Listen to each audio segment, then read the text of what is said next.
Well, I think the first thing is I don't think there's any such thing as a secure job. Ideas are worthless. There's nothing now that's new. Just have total self-belief that you can make it happen. And then everything else follows from there.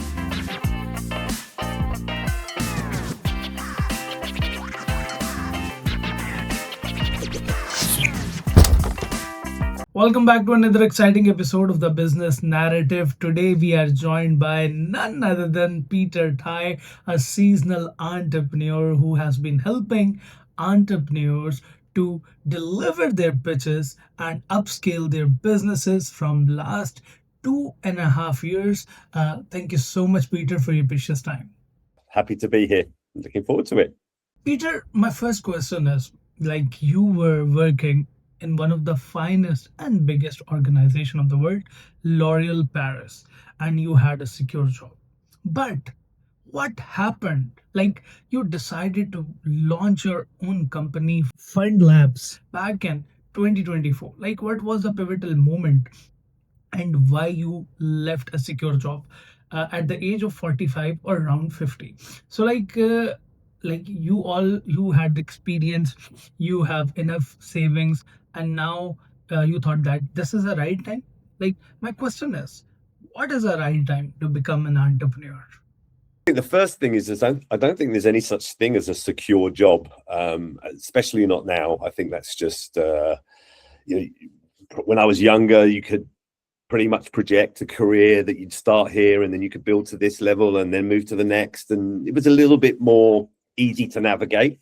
Although L'Oréal was a little bit more, not random, but a little bit more, if you delivered, you could go very fast into different things. But I mean, I think ultimately security is one element, but and there's a lot to be said for having a salary coming in every month. You know, there's a lot to be said, but you don't know what's going to happen tomorrow.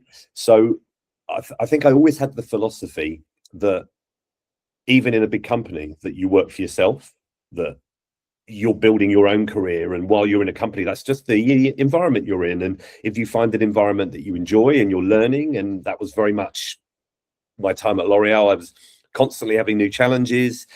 Obviously, you've got amazing brands, great people all around you, good systems. So there's a lot, and I would say that helped me. It's a learning ground, isn't it? So everything you do is a learning ground. As to the entrepreneur piece, honestly, I'd never had the mindset of being an entrepreneur. I didn't think, I grew up normal, went to school, went to uni, came out, got a job, got another job, joined L'Oréal, moved career, kept moving along.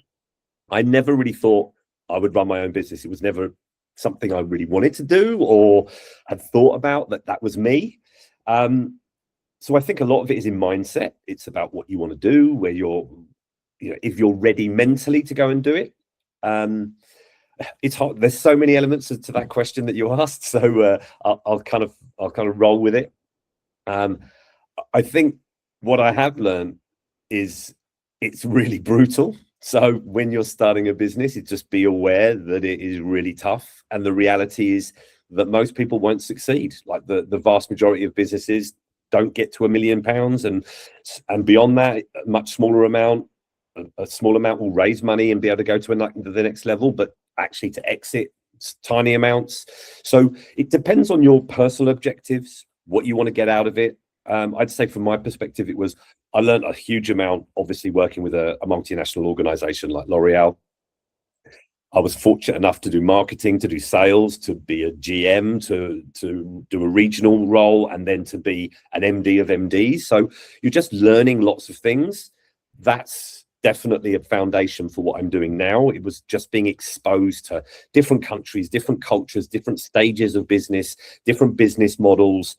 It just opens your mind to different possibilities and different people, and yeah, that's fun.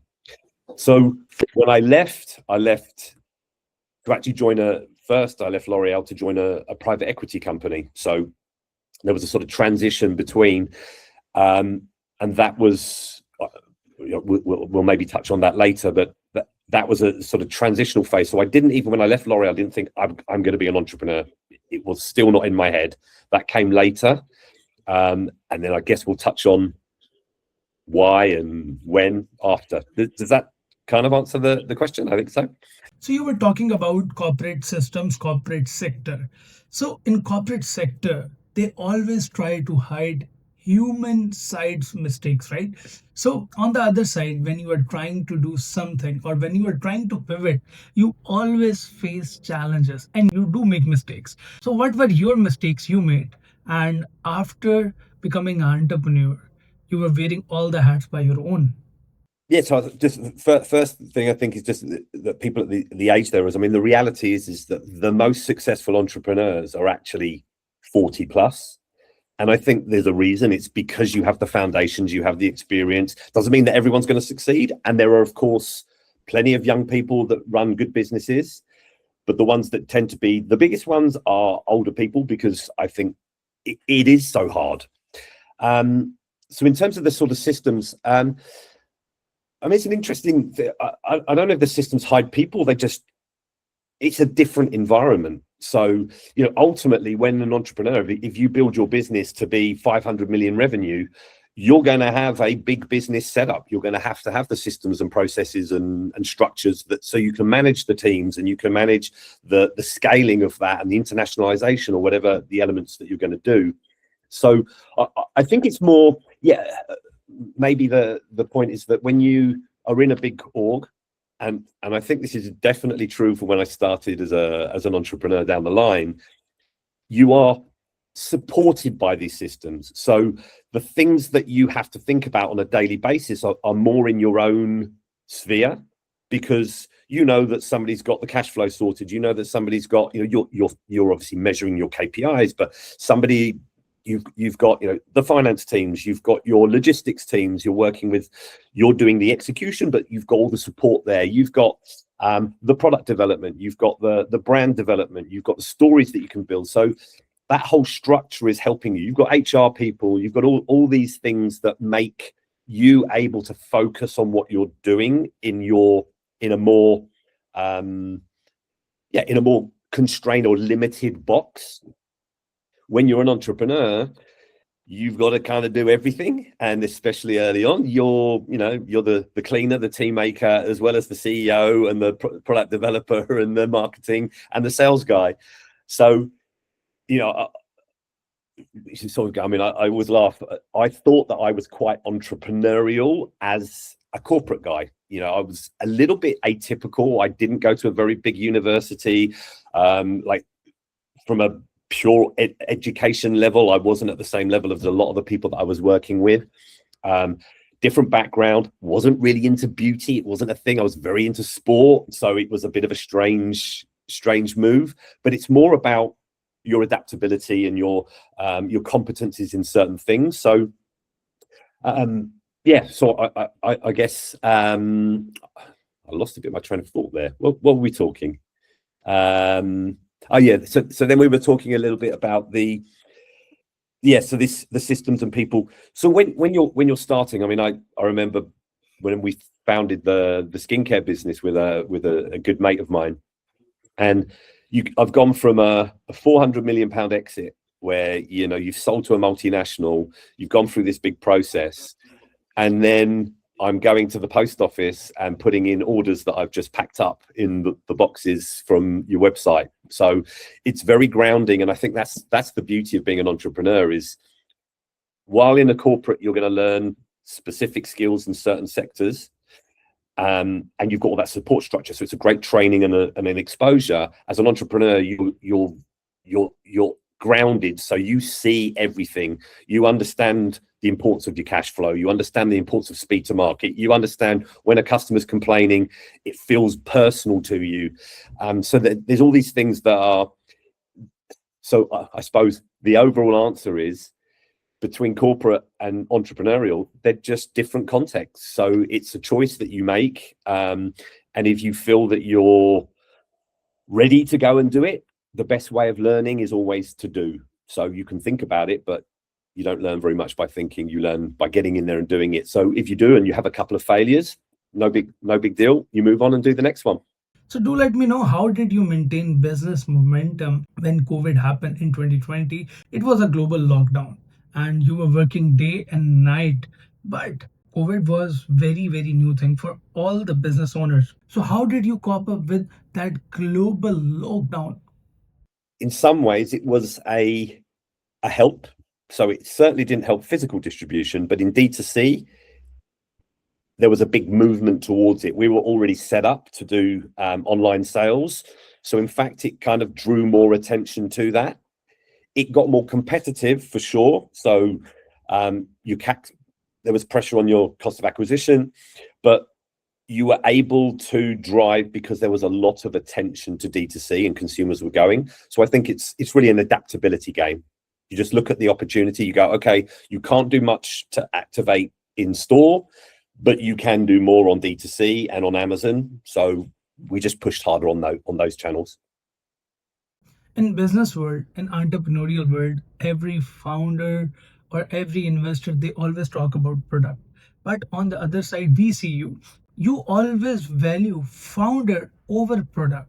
Like, what is the main reason behind it? I hope I've always realized that humans matter. I think probably now more than ever, because we're surrounded by tech, and actually being in touch with our humanity is super important. I think it depends at stage, the weight of the founder himself. So at early stage, so pre-revenue or early revenue stage, where you're still building product market fit, even still working towards an MVP, then the founder is obviously critical, because you're taking a bet as an investor on the founder's capability to make it happen. And there isn't enough to go on from a data perspective, from a traction. You can't extrapolate and go, okay, we're going to do this. It's more a case of, do you believe the story? Do you see there's enough opportunity? Do you believe that this founder has the clarity to make it happen? And yes, the resilience and the adaptability, because it's tough. So ultimately, every business is run by people. So there are millions of ideas. And I think everyone has heard that ideas are worth nothing. They're valueless. And knowledge is becoming a bit similar, because knowledge, just knowing something now, everything is accessible. It's more a case of, have you positioned your idea well enough? Is the concept strong enough? And then, are you the person that's going to run this? And then as you evolve to more scale up, so I work more in scale up. So we really sort of help founders to navigate that scale up position. When you're scaling up, it's of course still the founder, because the founder is the guy who's going to lead the business through this next stage of transformation. So if you're moving from a couple of $1 million up to $10 million, that's a different stage. You start to need to be more systemized, more process driven, have a bigger team. You start to develop different go-to-market strategies.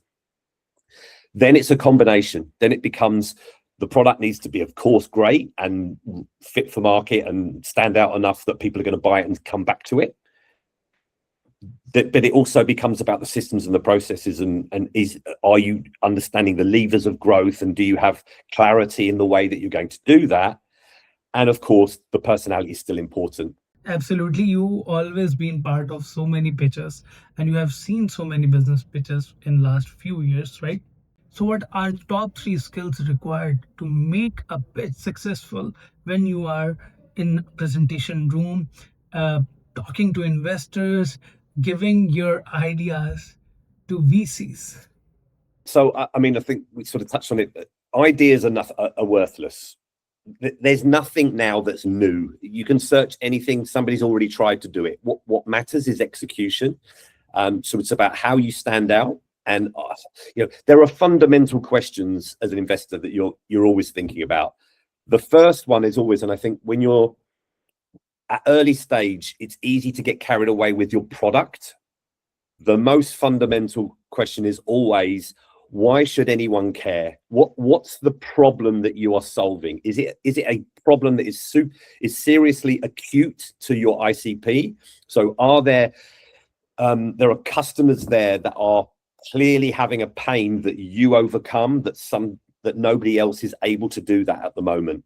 And I think this is, it's so fundamental, the problem and the solution at the beginning of your pitch, that you're setting the scene for why you even exist. And it's so fundamental. If you don't, as an investor, you're automatically looking at, do I believe that this has got potential? So take the time to understand your target audience, to understand what problem you're really dealing with, and less about the details of the product. And I think a lot of your listeners are in SaaS products. It's even more important that you don't get bogged down building new features on. You first want to just test, is there a demand in the market? Are people seeing that this is a problem and they will pay for it? So there's always an element of clarity of the idea, clarity of the problem, and then what does the traction look like? So how will this build? Where are the milestones going to be? So the first one is usually you're getting yourself to a minimum sellable product. Yes, you're getting to, that just means you're getting to something that solves the problem, that people have gone, I'm in, they use it, and you're getting some feedback about what works and what doesn't. But that fundamentally. And then when you're pitching, it's about the clarity at which you get that across, the clarity at which you get across how customers are currently dealing with it, and now this is how you change that game. And then really it's just framing why you are the person who's going to make this happen. So why you have the skills, the team that you have around you, how you're going to build the product through, how you're going to go to market. You're selling you and your passion and your ability to deliver the next piece. So the most important thing I would say is to get clarity, and that happens all the way through. So, saying that when you're early stage, it's hard to get clarity because you're still in the process of learning. But you have to have at least the clarity of that you are learning, and this is what you've learned so far. This is what works. This is what doesn't work. So you're building that problem, solution, how you're going to go to market, why you are the person to do it. I'd say they're the key pieces. So this question is very personal. So I have seen this, that your vibe and your frequency is very calm and composed, and you have a very humble personality, and all the leaders should have these traits when they are leading their team, right? So how you have built this personality, like it's natural, or you have made this personality with experience? I mean, life is about ups and downs. So, I've had a lot of great times. I had a lot of dark times.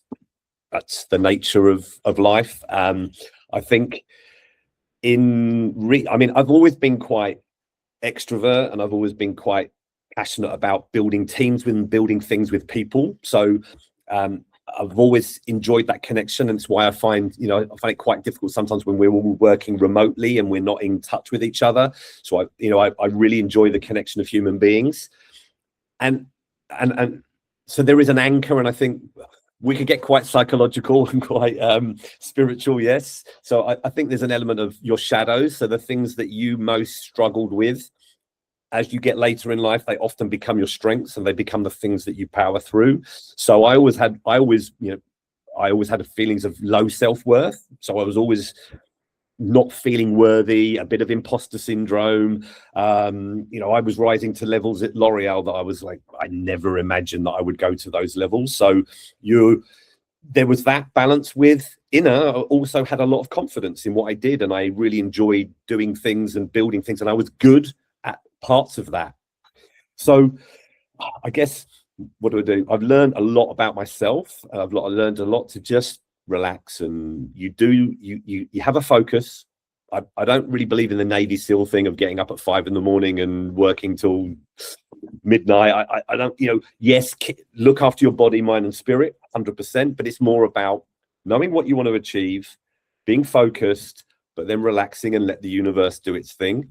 And I think, then it is just coming to terms with your own strengths, your own weaknesses, finding happiness in the stuff that's inside you, not in other people. So when you build a project, purpose for me was really important. So doing something that I actually cared about rather than just to make money, then you can get up each day and it's a lot easier to get up and be passionate and do what you need to do. We had a lot of things to discuss, but before leaving, if you get a chance to give one advice to young Peter Tighe, what will be that message? I didn't build the business. So the brand had been around 15 years or so. It was a great brand with some great products, really established distribution in certain categories. So I guess the lesson, I think also the lesson that I learned from it is that it was my first time in an equity market, is that selling is the same game whatever you're doing. So you have to find the right buyers. So who are the people that are going to buy you? And you have to be able to sell the value that they are looking for. So you create the value that is important to them, and you avoid as much as possible leaking value, because what are you trying to do? You're ultimately trying to sell at the best price that you can sell it at, that they are comfortable with that. So that was really the game, is that as a business, of course, we had to do the numbers that made it as attractive as possible, but you're also framing the business in a way that makes it attractive to the target market. So whether you're raising 200,000 to do an MVP, or you're raising 10 million to scale up, or you're selling at 400 million, it's the same game. It's just just adapting to the target market. And of course, there's a greater complexity as you go up. The numbers need to add up on lots of different levels, but the game is still the same. So I'd say it's you're making yourself as attractive as possible. And at early stage, I guess the tip is that founders, when they're doing these big transformational layers, they try to do it on their own. And I think early it makes sense, because you've just got to try and, there's enough information around to how do you set yourself up for an early raise. And then you've got to go and grind and hustle and go out and talk to all the people you know and all the people that they know. And you just try and find the money that you can initially. As you go up, you've just got to build a little bit more sophistication, but it's the same thing. But what I would say is, as you go up, the demands of the investor are going to get greater. So initially they're going to buy into you, then they're going to buy into you and the business, and then later they're going to buy into the business and the systems and the processes that move that. So it's really just, as in everything in life, it's adapting to the stage, looking at the audience that you've got, and then building the teams around you, whether it's for your teams in the business or the teams, and that's really what we do at FundLabs, is we're the team that work with you for that process of jumping the sort of scaling up from 2 to 10 million. And whether that's raising capital or just the strategies around it, it's just having the people around you that can feed that, especially when you're early, because you don't have the resource, you don't have you're probably not got a CMO and a CTO. You're working on fine teams. So yeah, I would say that's it. Thank you so much, Peter, for your precious time, and I hope all the viewers will going to love the podcast. If you love the podcast, do subscribe the channel, press the bell icon, and we will be going to meet you in another exciting episode. Till then, keep daring, keep listening to the business narrative, and keep achieving your goals.